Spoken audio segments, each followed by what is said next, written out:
이제 예수님께서 니고데모를 만난 후에 예수님께서는 제자들과 함께 유대 땅으로 갔습니다.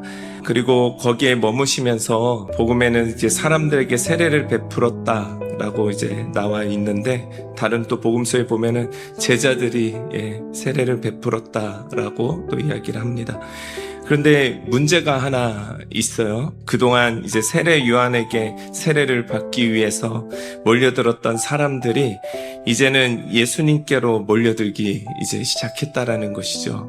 우리 사람의 마음이라는 것이 좀 그렇지 않습니까? 이제 한쪽에 몰려 있다가도 또 좋은 것이 있다고 하면은 또 금세 그쪽으로 이제 옮겨지는 것이 이제 또 사람의 마음인 것 같습니다. 사람은 언제나 인기와 소문에 따라서 움직여 왔습니다. 그때나 지금이나 근데 크게 다를 것이 없는 것 같아요. 그런데 오늘 본문은 단순히 그 현상을 기록하는 데에서 멈추지 않습니다. 이런 현상들이 우리의 삶에 어떤 영향을 끼치는지, 그리고 이런 일이 일어날 때 우리는 무엇을 붙들어야 하는지 오늘 말씀을 통해 분명히 보여주고 계시는 것 같습니다. 자, 요한은 그 시대의 참 신앙인이었고 신앙의 열정을 굉장히 갖추고 있는 사람 중에 한 사람이었습니다. 그런 세례 요한이 이제 에논이란 곳에서 세례를 베풀고 있는데, 문제는 예수님이 오셔서 사람들이 예수님께로 몰려들기 시작했다라는 거예요. 이에 요한의 제자들이 요한에게 가서 이제 보고를 하는 장면이 이제 나옵니다. 예전에 선생님께서 줄을 이렇게 서서 다들 세례받기를 원했었는데 그 사람들이 당신이 증언했던 그런 예수님께로 갔다라는 것이죠. 왜 이런 보고를 제자들이 요한에게 가서 했을까요? 세례 요한이 그쪽으로 사람들이 몰려간다라는 것을 몰랐을까요? 오히려 세례 요한은 예수님이 있는 곳으로 사람들이 가는 것은 되게 당연하다라고 생각하고 있었고 그렇게도 이야기를 해왔었거든요. 근데 제자들이 세례 요한한테 이런 보고를 한 거는 세례 요한이 과연 걱정이 됐기 때문에 이야기를 했을까요? 근데 제 생각에는 제자들이 세례 요한을 걱정하는 것이 아니라 자기 걱정하는 것이죠. 그들이 볼 때 예수님이 오시기 전에는 자기들의 인기가 짱이었거든요. 모든 사람들이 줄을 지었는데 이제 그 인기와 존경을 뺏기는 것 같은 느낌을 받거든요. 그래서 여러분, 참된 2인자의 자리라는 것은 너무나도 어려운 자리인 것 같아요. 주변에서 자꾸 부추깁니다. 1인자가 될 수 있다고. 근데 이제 세례 요한은 어떤 사람입니까? 그는 예수님이 오시는 길을 예비하던 사람이에요. 주인공이 되고 싶었던 사람이 아니라 주인공이 등장할 수 있도록 길을 내어주는 사람이 바로 이 세례 요한이었다라는 거죠. 저는 이 지점에서 우리가 세례 요한을 본받아야 하는 것은 자신의 정체성을 분명히 알고 있다라는 거예요. 그는 자신이 메시아가 아님을 분명히 알고 있었고 메시아가 누구인지를 가리키는 자라는 사실을 흔들림 없이 아는 자였어요. 받아들이는 자였어요. 그러니 신기할 것도 사실은 없어요. 제자들이 그를 부추기고 그들이 그에게 막 몰려와도 세례 요한은 조금의 미동도 보이지 않는 그 담대함을 우리는 보게 되는 거예요. 왜냐하면 그는 이미 자기 자리를 알고 있었기 때문입니다. 자신의 정체성을 알면 무엇을 발견하게 되는 줄 아세요? 내가 누구인지를 알고 하나님이 누구신지를 알게 되면은 발견되는 게 바로 소명이라는 거예요. 소명. 항상 내가 누구인지, 내가 어떤 존재인지, 나는 어디서부터 왔고 정말 누구에게로 부름받은 자인지, 그리고 나를 보내신 이는 누구신지, 그분은 어떤 분이신지, 그것을 항상 기억하는 것이 중요한 것이죠. 그리고 그 정체성 위에서 소명으로 살아가는 것이 중요하다라는 거예요. 그 소명을 발견한 사람의 특징이 있어요. 그 사람은 사람들의 평가 앞에서 자존감이 흔들리지 않아요. 자신이 누구인지 알고 있기 때문에 그래요. 자신의 부족함이 뭔지도 너무 잘 알아요. 그리고 무엇을 잘하고 있는지도 알아요. 그럼 무엇보다 하나님께서 나를 왜 이 자리에 두셨는지를 알아요. 그래서 흔들릴 이유가 없어요. 그러니까 그리스도인에게 소명의식이 없으면 쉽게 흔들린다라는 거예요. 그래서 사람들은 사소한 일에 목숨을 걸어요. 정작 그리스도를 위해서 목숨을 걸어야 되는 우리가 사소한 것에 자꾸 목숨을 건단 말이에요. 사람들을 자꾸 평가하고 판단하고 더 나아가서 정죄해서 사람을 살려야 되는 사람이 그 관계를 죽이는 일까지 에너지를 쓰게 된단 말이에요. 왜 그렇습니까? 그 싸움이 자기 존재를 증명해주는 유일한 무대이기 때문에 그래요.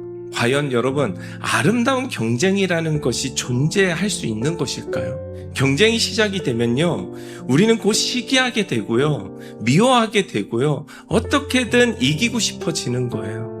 그래서 경쟁은 쉽게 성장의 도구가 아니라 관계를 무너뜨리는 무기가 되는 경우가 더 많다라는 것이죠. 그래서 아이들에게 우리가 가르쳐야 하는 것은 경쟁이 아니라 소명을 가르쳐야 되는 것이죠. 소명을. 너가 누구인지를 알고, 그리고 하나님이 누구신지를 알고, 우리의 자녀를 진짜 있는 그대로 사랑해 줄 수 없을까요? 그냥 외모 그대로 사랑해주고, 그리고 그가 공부하는 그 모습 그대로 그냥 사랑해줄 수 없을까요?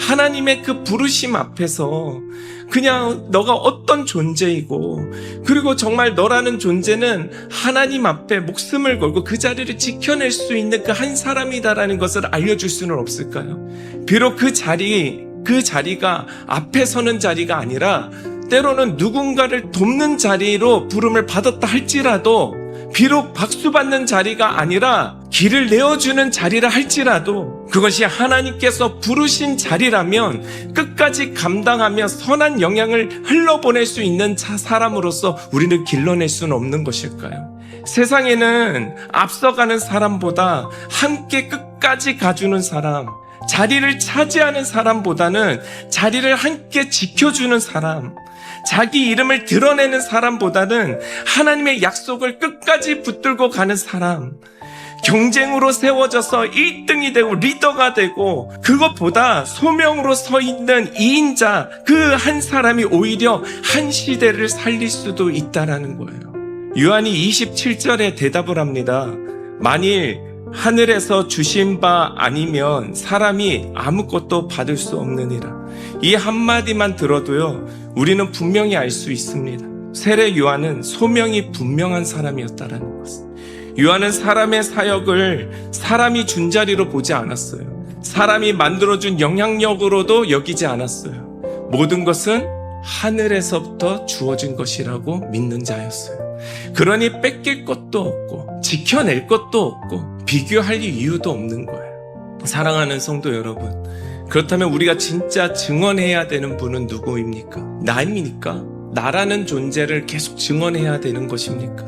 우리가 진짜 증언해야 되는 분은 예수 그리스도일 줄 믿습니다. 예수님만이 참 그리스도이시고 예수님만이 참 생명이시며 예수님만이 우리가 전해야 할 유일한 복음이라는 것을 우리가 잊지 않았으면 좋겠어요. 그런데 가만히 우리의 삶을 들여다보면 이상한 장면 하나가 보여요.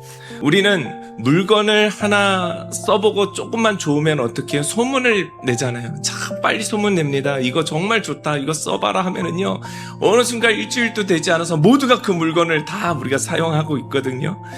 그런데 왜 우리는 복음 전함이 왜 이렇게 더딘 겁니까? 이유가 우리는 무엇이라고 생각하십니까? 그 물건보다 그리스도가 더 좋다라는 이유를 우리 하루의 삶 가운데 어쩌면 발견하지 못했을 수도 있는 거예요.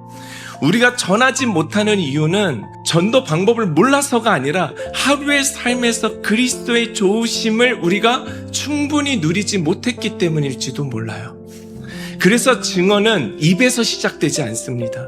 삶에서 시작되는 거예요. 예수를 가장 사랑한다라는 말은 다른 사랑을 버린다라는 뜻이 아니라 모든 사랑을 그분의 자리로 돌려드린다라는 거예요. 돌려드린다라는 그 뜻인 거예요. 그만큼 우리가 예수님을 진정으로 사랑해야 되는 거예요. 진정한 그리스도인이라면 내 삶, 내 뜻을 주장하는 것이 아니라 예수 그리스도를 우리는 증언해야 되는 것이죠. 어떤 분들은 이렇게 가끔 저한테 말씀해요. 충분히 이해합니다. 어떻게 한 번에 두 가지 일을 하냐라는 거예요. 내가 업무를 하고 있는데 어떻게 예수님을 생각할 수가 있냐라는 거예요. 여러분, 이게 사랑해보면요. 일을 해도 모니터 위에서 그가 이렇게 떠오르잖아요. 그죠? 그가 떠오를 때, 다 웃는 분들은 다 경험해보신 분들인 거예요. 그래서 우리는 예수님을 그렇게 사랑해야 된다라는 거예요. 사랑해야 된다는 거예요. 그러면 내 삶 속에서도 예수님을 생각하고 예수님을 위해서 고백하게 되고 예수님과 함께 행동하는 삶을 살아가게 되는 것이에요. 자, 사랑하는 우리 심플교회 성도 여러분, 꼭 기억해 주시기를 바랍니다. 예수를 믿는다라고 말하면서 맨날 우리가 땅의 것을 두고 걱정하고 염려되는 말들만 해야 되겠습니까? 우리가 위의 일, 곧 하나님의 일을 생각하며 살면은 그 큰 줄기가 이 땅과 연결되어져서 염려될 수밖에 없는 우리가 염려를 넘어선 확신으로 바뀌게 되고, 걱정할 수밖에 없는 우리가 걱정 당연히 찾아와요. 그러나 그 위에 담대함으로 나아갈 수 있게 되는 거예요. 사랑하는 우리 성도 여러분, 하나님께서 주시는 믿음의 그 큰 줄기를 우리가 붙들며 살았더니 우리 인생의 문제들이 정말 되지 않을 것 같았던 인생들이 해결되고 풀려가는 인생 되었다라는 간증이 넘쳐나는 우리 교회 되기를 바랍니다. 하나님과의 관계가 바로 서면요, 이웃과의 관계도 바로 서요. 저는 진정한 교회의 변화는요, 어떤 혁신, 혁명에 있다고 생각하지 않아요. 모두가 자신의 정체성을 바르게 하고요, 내가 누구이고 내가 하나님에게 누구인지를 분명하게 하여서 자신의 소명을 발견하고 소명대로 살아가게 될 때, 그때 하나님과의 관계가 바로 서게 되며, 바로 서게 된 이 관계 속에서 하나님의 말씀을 우리가 증언하며 살아가게 되고요, 하나님의 말씀과 이 땅을 우리가 연결하면서 더욱더 하나님을 사랑하듯 우리의 이웃과 우리의 동역자들을 좀 따뜻하게 사랑하면서 그렇게 우리가 살아가게 되는 것, 그것이 저는 교회라고 믿습니다. 오늘 말씀을 우리가 듣고 우리 한 줄 딱 기억했으면 좋겠습니다. 예수 잘 믿으시다. 네, 우리가 정말 예수를 잘 믿는 우리 심플교회 공동체 되었으면 좋겠습니다. 함께 기도하겠습니다.